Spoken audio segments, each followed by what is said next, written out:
we now want to talk more about, with the flu season and cold and all that uh, jazz that we do not like. We know it's critical for those most at risk to really stay protected, especially for pregnant women who can be higher risk from a serious illness like the flu, COVID 19, and different other things that are going around. So, we want to bring in Dr. Anita Patel, who is a pediatric critical care attending physician at Children's National Medical Center. So, thanks so much, Dr. Patel, for being here with us this morning. Thank you for having me. So, we know that this is a very important topic. I guess, what are some of the importances and the latest recommendations for a maternal vaccination?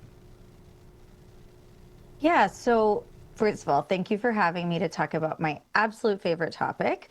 Um, what we recommend for pregnancy vaccinations are COVID-19, flu, RSV, and Tdap. And together, these vaccines are not only protecting pregnant mothers from life-threatening illnesses, but it's also protecting these newborn babies, which I obviously care about extremely because I'm a pediatric critical care doctor. I take care of these kids when they get these communicable illnesses. So we all know that COVID-19 and flu can be very harmful for pregnant persons. But as a pediatrician, I also want to remind you guys that RSV and Tdap, or that covers pertussis, are really important to protect these babies so that they don't end up in the ICU with doctors like me. And as sure I'm glad you're seeing them. I'm sure not under those circumstances, but I guess if you're at home, watching this, talk really about how the vaccines, like you just mentioned, protect the baby, but also the mother. So it's protecting both of them, correct? It really is. And how amazing is it that we have a vaccine that is not only protecting the mother while she's pregnant, but these vaccines are also going to protect those babies in their most vulnerable time of life before they've been able to receive any vaccines. So the truth is not only are these mothers needing that, we all saw the headlines during the COVID-19 pandemic. Mothers who were not protected were getting really, really sick. So we forget how life-saving these vaccines can be because we're used to them.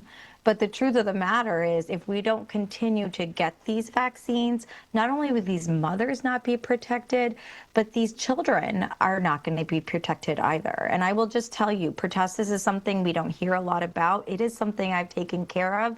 These babies can be on a ventilator for a month or longer at times. So when we say we really want to protect these mothers and babies, we mean it. We don't want them to end up in the hospital.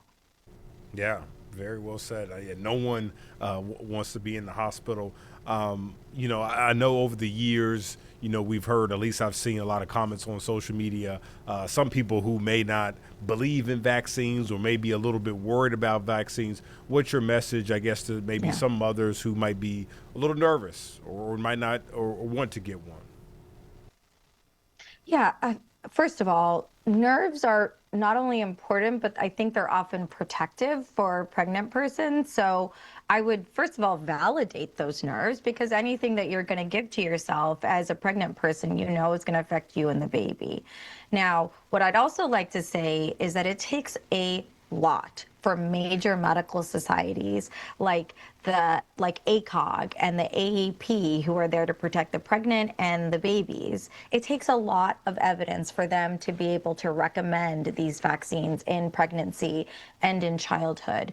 And we are not in the business of recommending things based on opinions or vibes. We really look for the evidence. And we have such ample evidence about vaccines. We have thousands and thousands of children and pregnant persons who have been studied, and it has already shown time and time again that it is going to protect not only the pregnant people, but the babies from severe disease, hospitalization, and death. And I hate to say those sad things, but the truth of the matter is that we provide vaccines to prevent all the things I just mentioned, not just a cold. Sure, sure. Yeah, very valid for sure.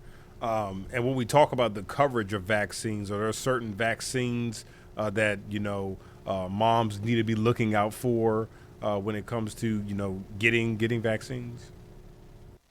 Absolutely, absolutely. And thank you for asking that. So, number one, for the pregnant person, flu and COVID-19 vaccines are incredibly important. The flu, your immune system when you're pregnant is already down. And I will just tell you this. If you really want some extra comfort, look at what the doctors, look at what the pediatricians and the gynecologists are doing. As a pediatrician mom, I got all these vaccines, COVID-19, flu. I didn't have RSV when I was pregnant, or I would have gotten it.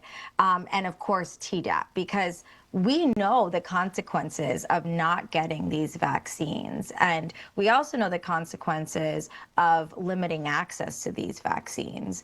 I didn't have the opportunity to get the COVID-19 vaccine when I was pregnant with my first. I did with my second, and you better believe I got it because I knew that getting COVID-19 without the vaccine in my body was going to be much more harmful to my baby than any potential small fevers I would have from getting the vaccine. So I highly recommend all of them. And I will tell you that if you look at your gynecologists, your obstetricians, and your pediatricians, you'd be hard pressed to find one that did not get the same. Right. Okay. Yeah. Well said. And I guess when it comes to mothers getting vaccinated, I'm pretty sure the same goes for young kids as well too, especially with school starting soon for a lot of districts. Absolutely. Even some schools already starting. Germs or whatever type of diseases are really spread among young kids. Right. Absolutely. And you really laid up this next recommendation I have, which is for every parent, please, and every pregnant person, print out or take a screenshot of the American Academy of Pediatrics vaccine schedule and the American College of Obstetrics and Gynecology vaccine schedules. I recommend they keep it on their phone so that they can stay on track. I know that there's a lot of noise coming out of the Capitol right now about certain things, but we as physicians, as public health practitioners, all we care about is protecting you. And these vaccine schedules were made with intense and immense care for not only you, but your babies. Well said. We appreciate it. So, Dr. Anita Patel, great information right there. We appreciate you spending part of your morning with us. It was my pleasure. It's my favorite topic. So thank you for having me. No problem. No problem. And of course, we'll have more information on this as well.